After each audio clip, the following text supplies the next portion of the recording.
이룰 수 있을까 하는 그 주제를 안고 이 양반이 이제 많이 실험을 하셨더라고요.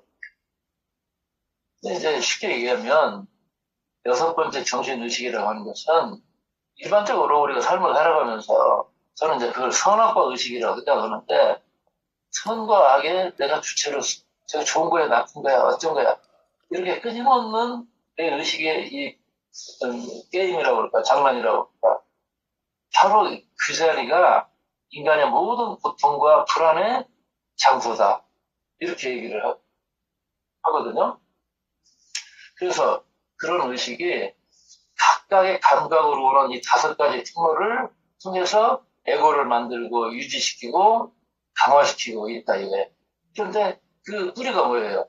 시각의식이라는 거지. 근데 이 시각의식은 뭐냐면 동일시, 동일시예요. 이 동일시라고 하는 말은 인간의 의식을 정말 그 타고 들어갈 때 가장 많이 부딪히는 문제예요.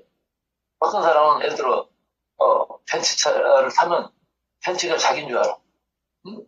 예, 자기하고 이렇게 동일시를 해서 또 무슨 똥이라고 그러는데 하여튼 그 여성들이 가지는 아주 그 뭐 핸드백 같은 용품들 언젠가 농협 직원이 공금을 횡령을 많이 했어요. 이제 경찰이 들여잡혀서 이 농문을 딱 열으니까 명품 가방이 꽉 차 있어. 막 쏟아져 내리는 것이 뭔가 뉴스에 나오더라고요. 아, 참. 네. 자기 인생을 거기다 다 걸은 거지. 그러나 망하는 길을 그 사람은 선택을 한 거죠. 네. 이 동일시라고 하는 거. 그래서 그 메이커에 있는 상품 또는 내가 뭐 사장이야, 어디 대표야, 이사야, 어쩌고 하는 그 직함이 나로 당신 누구야? 그걸 뭐라고 말합니까? 아, 나 어디 대표라고, 뭐 국회의원이라고 이렇게 얘기를 해요. 그 직함이 자기 자신으로 동일시하고 있는 거죠. 너 누구야 하면 이 아무개요. 이 아무개가 납니까? 나를 부르는 하나의 어떤 칭호죠. 예. 편의상 부르는 거예요. 그런데 어려서부터 그렇게 길들여져가지고 이 동일시의 그 사슬에 꽉 잠겨 있어요. 그래서 이제 부르제프라고는 뭐 그런 얘기를 해. 이 지구에 대한 설명. 지구는 낮에도 자고 밤에도 잠자는 사람들이 살고 있는 별로 자기 손자에게 이렇게 뭔가 설명하면서 그런 말을 해요. 그리고 그들은 기계적으로 작동한다. 누가 야 이 자식아 하면 뭐 이 자식아 하고 바로 이렇게 그런 어떤 그 동일시의 꿈속에 환상 속에 이렇게 잠겨 있는 그런 사람들의 별이 지구다. 오토매틱 에너지로 살아가는 사람들의 별. 뭐 이런 표현을 하고 있죠. 그게 뭐예요? 크게 보면 동일시의 꿈속에서 살아가는 사람들의 어떤 상징적인 그런 표현이겠죠? 자, 우리는 기억을 가지고 있어요. 그래서 이 기억이 있기 때문에 뇌가 가질 수 있는 놀라운 기능들을 다양하게 수행을 하죠. 그런데 거기에 에고가 개입된 이 해석의 오류, 이게 이제 사람들의 삶을 정신없게 만들다가 허무하게 이 지구별을 떠나게 되는 가장 큰 이제 원인이 된다는 것이죠. 왜 시각의식이 해석의 오류와 관련이 있는 것일까 하는 데 대해서 우리가 좀 관심을 가질 필요가 있습니다. 그것은 눈이라고 하는 것은 보이는 것만을 보는 거예요. 이게 그렇잖아요. 그래서 이 대뇌라고 하는 이 뇌의 시스템은 그 보여지는 것의 배우나 동기 또 그 일을 일어나게 한 그 사람의 감성적 배려까지는 알아차릴 수가 없어요. 그냥 보이는 것만이 보이는 거니까. 왜냐하면 그것은 대뇌 밖의 영역이에요. 그러니까 대뇌를 이해할 때 바로 이 부분을 잘 들여다볼 필요가 있죠. 그래서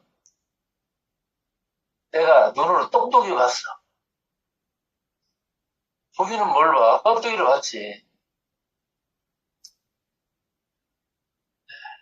그래서 우리가 함부로 어떤 경우에도 다른 사람을 함부로 비판하고 정죄해서는 안 된다. 대뇌로 본 것은 본 것이 아니에요. 껍데기만 본 것이지. 내가 나로부터 자유로워지는 것. 이것이 우리의 자유를 향한 과제예요. 사람들은 내가 매덕만 있으면 자유로워질 텐데. 주로 이런 생각하는 사람들 많더라고요. 내가 나에게 고통을 주는 어리석은 삶의 패턴으로부터 나는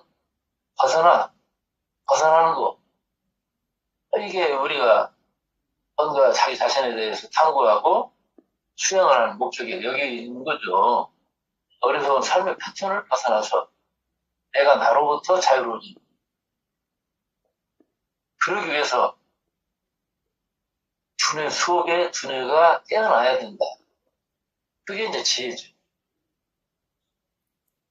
그래서 다수 선생님의 말씀을 아침마다 이렇게 또 새기고 그러는데 그 지혜의 빛을 만날 때 과거에 그 이어져 왔던 그 영향, 그 미래에 대한 어떤 불안 이런 것들로부터 자유로워지겠죠.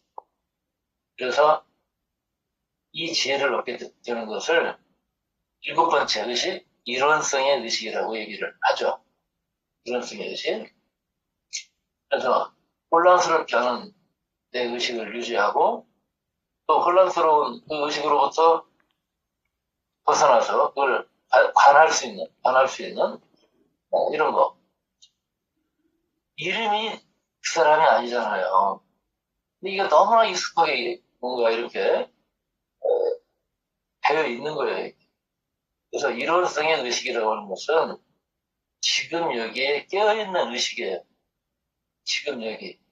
그런데 일원성의 의식 단계에 접어들지도 않고 그것이 무엇인지도 모르면서 정신세계에 대한 어떤 책을 하나 읽고 자기가 금방 무슨 라진시가 되고 헬살머가 되고 말이야. 이런 것처럼 참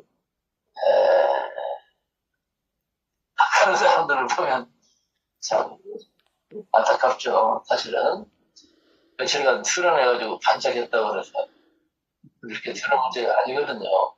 이를 악물고 결심하는 겁니다. 나는 지금부터 지금 여기에 살 거야. 벌게 되어 하면 됩니까 그게? 그런 것이 아니거든요. 그 지혜는 우리로 하여금 현실 속의 현실을 바라보게 하는 거죠. 이게 시간이 또 벌써 된 것 같으네. 네. 더 계속 진행해 주세요. 시간 한마디만 더 하겠습니다. 네. 영화 매트릭스라는 영화 보셨나 몰라? 굉장히 좀 우리가 한국에서 많이 봤죠? 안 보신 분들은 한번 보시기 바랍니다. 공부 삼아서 볼만한 영화예요. 거기에 이런 대사가 있습니다. 우리는 모두 자신의 생각에 의해 정의된 가상 환경 속에서 살고 있다. 우리는 모두 자신의 생각에 의해, 대뇌에 의해 정의된 가상 환경 속에 살고 있다. 가상 환경이라는 게 뭡니까? 내 안에 입력되어 있는 고정화된 그 틀로 바라보는 관점이에요. 바로 여기에서 우리가 벗어날 수 있는 방법. 이것은 내일 말씀드리고 해야 되겠네요. 이상입니다. 감사합니다. 오늘 스님이 비밀을 하나 풀어놓으셔서 너무 감사합니다. 이따 마음 나누는 시간에 더 나누기로 하고 지금은